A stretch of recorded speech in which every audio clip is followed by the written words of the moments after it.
आप देख रहे हैं प्रेस एक्सप्रेस। मैं हूं आपके साथ हर्षिता। बिग बॉस ओटीटी से मशहूर हुई उर्फी जावेद अपने अतरंगी फैशन के चलते लोगों के निशाने पर रही हैं। उर्फी जावेद को उनके परिवार ने ही बुरा भला बोला। एक्ट्रेस ने बताया था कि उन्हें करीब 2 साल तक उनके पिता ने शारीरिक और मानसिक रूप से तकलीफ पहुंचाई थी। उर्फी जावेद के अनूठे पहनावे के चलते उनके खिलाफ एफआईआर दर्ज हुई और उन्हें गिरफ्तार करने की मांग तक उठी। फिर भी बेबाक एक्ट्रेस चुप नहीं बैठी। उर्फी जावेद जब शीशों के टुकड़ों, मोबाइल, सीपियों, पत्तियों और झाड़ियों से तैयार ड्रेस को पहनकर पब्लिक के सामने आई तो लोगों के होश उड़ गए। वे अपने इसी अतरंगी फैशन सेंस और बेबाक अंदाज की वजह से सुर्खियों में बनी रहती हैं। कोई उनकी तारीफ करता है तो कोई उनकी आलोचना। परिवार से भी उन्हें कोई सपोर्ट नहीं मिलता, बल्कि करीबी ही उन्हें गुनहगार ठहराते हैं।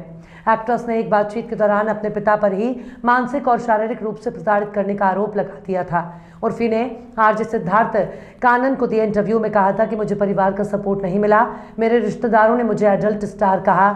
वे मेरा बैंक अकाउंट जांचना चाहते थे क्योंकि उन्हें उम्मीद थी कि मेरे पास करोड़ों रुपए हैं। पिता शारीरिक और मानसिक रूप से टॉर्चर करते थे जो 2 साल तक चलता रहा। मुझे अपना नाम तक याद नहीं रहता था।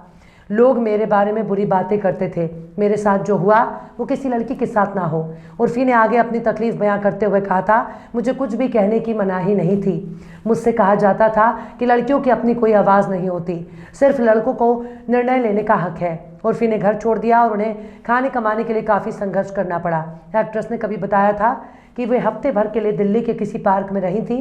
बीजेपी के नेता चित्रा वाघ ने उन पर मुंबई की सड़कों पर टॉपलेस होकर घूमने का आरोप लगाया था और उन्हें अरेस्ट करने की मांग की थी, जिसके बाद शिवसेना के लीडर सुषमा अंधारे ने उर्फी का ये कहते हुए बचाव किया कि अगर आपको उर्फी के कपड़ों से आपत्ति है तो क्या आप कंगना रनौत और दूसरी एक्ट्रेस के आउटफिट पर आपत्ति जता सकती हैं।